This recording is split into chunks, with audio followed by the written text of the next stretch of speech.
Wir sind weiterhin auf unserer Reise in Südspanien. Wir haben Mitte Januar Mazarón verlassen, waren dann einige Tage in Aqua Amarga und sind jetzt auf dem Weg zum Capo de Gata. Und darüber möchte ich berichten und über weitere Stellplätze. Herzlich willkommen zu diesem Video.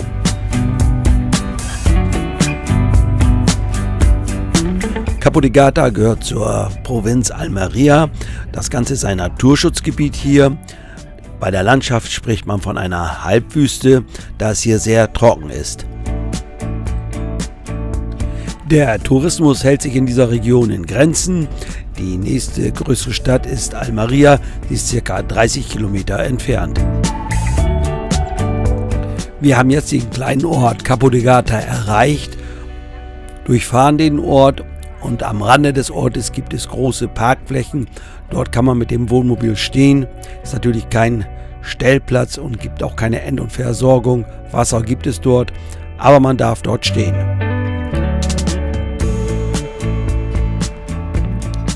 Wir sehen hier links die ersten großen Parkflächen.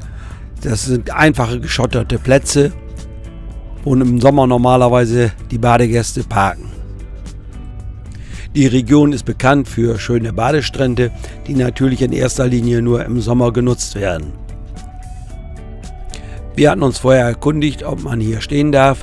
Parken ja, Camping natürlich nicht. Wir treffen hier Wilfried Schöller und seine Frau. Er ist mit seinem Wohnmobil auch hier in Spanien unterwegs, einigen vielleicht bekannt durch seine Berichte bei Facebook. Es ist Freitag und etwa Mittagszeit, als wir hier ankommen. Das kann ich vorausschicken.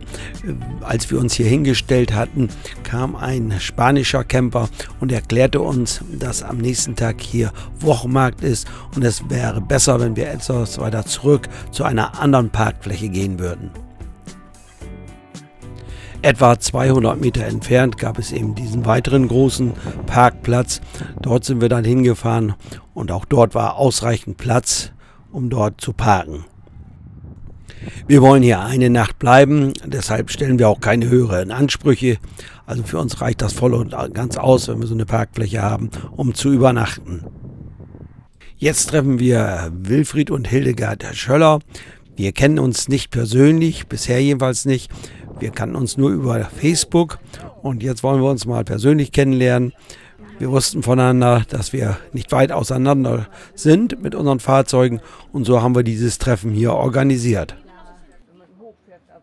Die beiden kennen sich hier schon so ein bisschen aus. So gehen wir hier auf der Promenade zu einer Bar, die die beiden kennen. Dort wollen wir was trinken und uns austauschen über unser Campingleben. Hier an der Promenade haben auch im Winter einige Bars und Restaurants geöffnet. Jetzt nochmal so ein Hinweis zum Thema Hunde in Spanien. Hunde dürfen meistens nicht in Lokale mit rein, aber wenn man im Außenbereich sitzt, das heißt auf der Terrasse, ist es meistens kein Problem. Wir haben uns nett unterhalten mit Hildegard und Wilfried. Sie haben uns ein bisschen erzählt über ihre Spanienreise. Immer interessant, wie man hört, wie andere reisen. Wenn man im Windschatten sitzt und die Sonne scheint, dann ist es schön warm. Allerdings, wenn man so nicht im Windschatten ist, dann ist der Wind frisch und kühl. Und man zieht sich schon dann gerne mal eine Jacke an. Wir sehen hier diesen schönen langen Strand, Sandstrand. Er scheint auch gepflegt zu werden. Man sieht, dass er gereinigt wurde. Das ist natürlich schon sehr gut, wenn man sowas hier macht. Capo de Gata ist einer der trockensten Regionen Europas. Es gibt hier 2900 Sonnenstunden im Jahr. Der Strand zieht sich ja ein ganzes Stück hier noch hin. Man kann also auch mit dem Auto noch weiterfahren in Richtung eines Leuchtturms, einem Mirador, das heißt einem Aussichtspunkt. Parallel hier zum Meer führt eine Straße, die dann aber dort endet. Wir waren vor etwa 8 Jahren schon dort. Ich habe hier einen kleinen Ausschnitt von unserem Bericht von damals. Man hat hier auf der einen Seite der Straße den Strand, auf der anderen Seite die Salinas. Dort sieht man, wenn man Glück hat, auch mal Flamingos. Der Strand ist hier ein sehr schöner Sandstrand, der sich über einige Kilometer hier entlang zieht.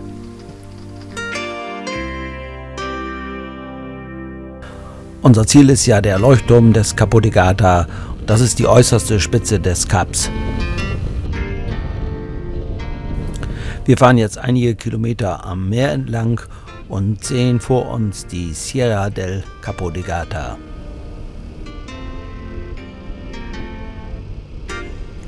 Auch hier sieht man wieder einzelne Mobile, die hier am Strand stehen. Wird hier wohl geduldet, ist nicht überall so. Am Ende des Ortes gibt es einen größeren Parkplatz. Auch hier stehen wieder einige Mobile. Sie haben natürlich einen schönen Blick, auch zum Beispiel aufs Meer. Wir haben eine Bergstrecke erreicht und müssen jetzt auch eine Steigung hochfahren, aber klappt gut mit unserem 125er Motorroller. Aber irgendwann war die schöne Asphaltstraße zu Ende und es war nur noch eine Schotterpiste da. Und da mussten wir jetzt den letzten Kilometer bis zum Leuchtturm über die Schotterpiste fahren. Bis zu diesem Leuchtturm kann man mit dem Auto oder wie wir mit dem Motorroller fahren, aber dann ist die Schotterpiste gesperrt. Man kann zu Fuß weitergehen oder vielleicht auch mit dem Mountainbike, das weiß ich nun nicht genau. Hier sieht man es nochmal auf der Karte, links die Serpentinen, die dann zum Leuchtturm führen und auf der rechten Seite dann die Schotterpiste, die man nur noch zu Fuß weitergehen kann. Das war ein kleiner Teil von einem Bericht, den ich 2016 über diese Region gemacht habe. Es gibt auch einen Bericht von mir über einen Stellplatz, Capo di Gata, den haben wir damals genutzt. Ich verlinke das Ganze hier mal. Jetzt aber wieder zurück zu unserem jetzigen Standort. Wir gehen jetzt durch diesen kleinen Ort hier, um uns ein bisschen umzuschauen. Auch hier gibt es Bars und Restaurants. Wir haben auch einen kleinen Supermarkt gesehen. Dort kann man auch Baguette kaufen, wenn man eins möchte. Wir sind ja hier in einem Naturschutzgebiet und hier gibt es auch Salinas. Das sind salzhaltige, flache Seen. Und dort halten sich auch meistens Wasservögel auf. Und in diesem Fall gibt es hier auch Flamingos. Bei etwa 1 Kilometer, 1,5 Kilometer vom Ort entfernt befindet sich dieser Parkplatz mit der Möglichkeit, hier Wasservögel zu beobachten. Ich hatte jetzt leider keine Kamera dabei mit einem Zoom, so konnte ich nur aus der Entfernung filmen und das bringt natürlich nicht viel. So ist wenig zu erkennen von Wasservögeln, aber mit dem Auge konnte ich sie erkennen. Vielleicht wäre auch ein anderer Standpunkt etwas besser gewesen, um die Vögel zu beobachten. Wer nach Capo di Gata fährt mit dem Wohnmobil, der kommt automatisch an diesem Parkplatz vorbei, kann hier parken und aussteigen und vielleicht sieht er ja dann Flamingos. Späten Nachmittag waren wir dann zurück auf dem Stellplatz oder Parkplatz. Es waren noch einige dazugekommen, aber es gab immer noch ausreichend Platz. Hildegard und Wilfried Schöller haben ja einen Hund, Jule. Und Jule hat heute Geburtstag und da haben wir uns nicht nehmen lassen, Jule ein kleines Geschenk zu überreichen. Und dann habe ich noch die Gelegenheit genutzt, Hildegard und Wilfried ein paar Fragen zu stellen. Gut so. Ja, hier stehen die Familie Schöller steht hier vor mir. Vielleicht einigen bekannt durch Facebook. Der Wilfried, der schreibt immer ganz tolle Berichte über eure Reisen. Lese das immer wieder gerne. Ja, erzählt mal so ein bisschen. Ich fange einfach mal mit der Frau an und frage mal, wie lange seid ihr schon in Spanien unterwegs? Dieses Mal sind wir Mitte Dezember losgefahren und werden bis Ende Februar schätzungsweise unterwegs sein. Okay, ja. Wilfried, erzähl du, wo führt eure Reise hin und wie lange wollt ihr bleiben? Das ist eine gute Frage, die wir selbst nicht beantworten können. Bleiben wollen wir bis irgendwie Ende Februar, Anfang März. Wohin die Reise geht, machen wir einzig abhängig vom Wetter, nach dem Lust, nach dem Bauchgefühl. Auf jeden Fall bleiben wir erstmal hier im Süden, wollen vielleicht bis nach Portugal runter. Mal gucken. Ja, jetzt müssen wir natürlich auch so ein bisschen erzählen über eure Geschichte oder speziell über deine Geschichte, Wilfried, bei Facebook. Du hast da ja einen Account und berichtest dauernd und auch nicht nur allgemein, sondern auch in der Hako Facebook-Gruppe, also meiner Gruppe. Und ja, erzähl mal, was machst du denn da so? Ja, es fing also bei uns an, vor 10 Jahren sind wir mit unserem kleinen Luigi, das war ein kleines Dreirad von Arp, also ein Piaggio, sind wir 7 Wochen lang um Italien rumgefahren und hatten damals einen kleinen Blog angefangen für Kids und Friends. Und das hat so einen schönen Erfolg gehabt, dass wir gesagt haben, okay, wenn wir reisen, versuchen wir täglich einen kleinen Rapport zu machen, was wir erlebt haben, was es zu essen gab, wo es schöne Fotos gibt. Die Fotos macht Hildegard. Ich bin derjenige, der dann abends im Bett liegt, beim Gläschen Wein, dann die Tageserlebnisse abtippt. Ne?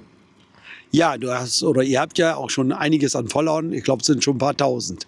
Ja, knapp vor 5000 liegen wir. Ne? Deswegen brauchen wir unheimlich viel Sprit, weil alle hinterher wollen. Ne? Ja. Ja, sie sind sehr unterhaltsam. Sie sind einmal informativ, deine Berichte oder eure Berichte.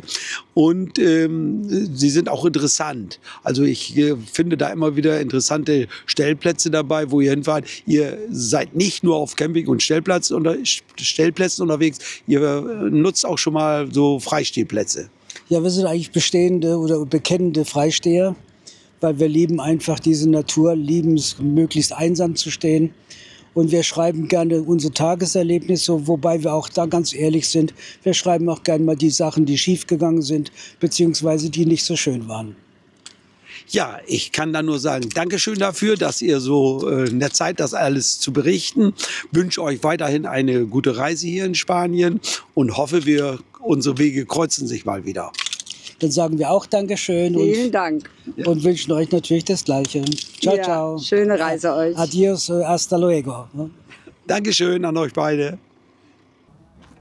Nächster Morgen, es ist ein Samstag und wir sehen auf dem Parkplatz, wo wir vorher gestanden haben, einen Wochenmarkt, ein kleiner Wochenmarkt. Ja. Den haben wir natürlich besucht und uns versorgt mit einigen frischen Gemüse. Das Gemüse ist hier natürlich erheblich preiswerter als im Supermarkt, hat vielleicht nicht ganz so die Qualität immer wie im Supermarkt, aber das ist für uns kein Problem. Dafür bekommt man für 5 € eine große Tüte voll. Einige Camper sind hier stehen geblieben, es sind glaube ich spanische Camper, sie kennen sich hier wahrscheinlich aus und wussten, dass man im vorderen Bereich nicht stört, wenn man mit dem Mobil dort steht. Es gibt nicht nur Gemüse auf diesen Märkten, auch Kleidung und Schuhe, wie in diesem Fall. Über die Qualität kann ich wenig sagen. Wir haben noch keine Schuhe hier gekauft. Es handelt sich um einen kleinen, überschaubaren Markt hier. So waren wir nach einer halben Stunde durch und sind wieder zurückgegangen zum Wohnmobil. Wir haben hier gut auf diesem Platz gestanden und auch gut geschlafen hier. Und so geht es jetzt circa 11 Uhr morgens weiter. Und zwar in Richtung Almería. Vor Almería gibt es den kleinen Ort Retamar, ein touristischer Ort. Dort gibt es einen großen Parkplatz, wo man auch stehen darf, laut App Park 4 Night.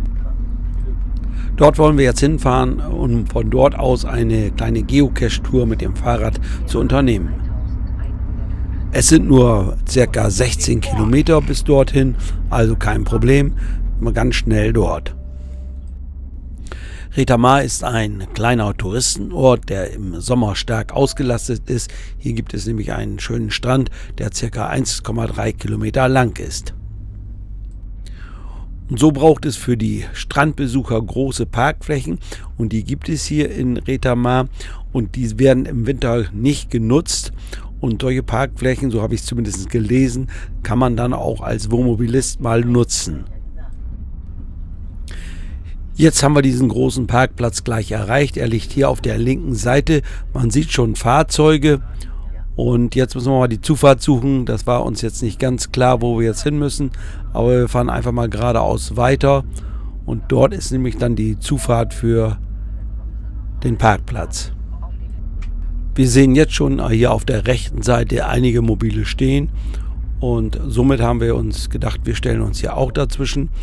Das haben wir dann auch letztendlich gemacht. Das kann ich schon vorausschicken. Wir sind letztendlich nicht hier auf diesem Platz geblieben. Aber warum, das werde ich später noch erzählen. Wir haben dann was gegessen im Wohnmobil und später habe ich dann die Fahrräder ausgeladen. Zwischenzeitlich sind dann immer weitere Mobile noch dazugekommen. Nach einer kurzen Mittagspause sind wir dann mit den Rädern gestartet zu einer Geocache-Tour.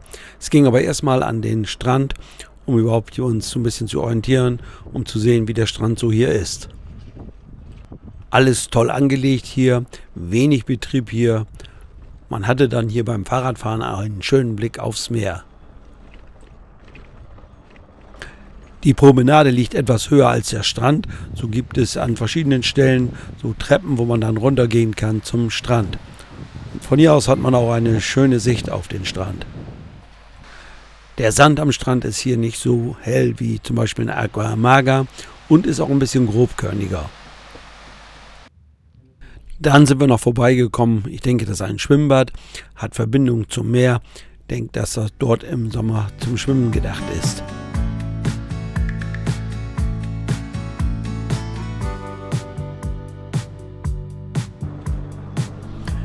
Es gibt hier einiges an Fahrradwegen, auch gut ausgebaute Fahrradwege. Sie führen teilweise durch Parkanlagen, also sehr schön hier mit dem Fahrrad zu fahren.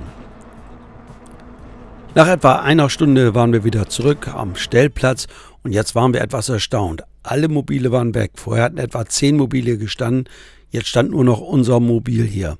Das hat uns etwas stutzig gemacht. Daraufhin bin ich losgefahren mit dem Fahrrad über den großen Parkplatz und habe dann ein Schild gefunden, was klar aussagt, dass man hier nicht stehen darf mit dem Wohnmobil. Das hatten wir bei der Einfahrt zu diesem Parkplatz nicht gesehen. Wir haben dann schnell eingepackt und auch den Parkplatz verlassen, mussten uns jetzt neu orientieren, wo geht's jetzt hin, wo können wir jetzt übernachten. Dazu aber mehr im nächsten Video. Ich sage mal wieder Dankeschön fürs Zuschauen und bye bye, bis zum nächsten Mal.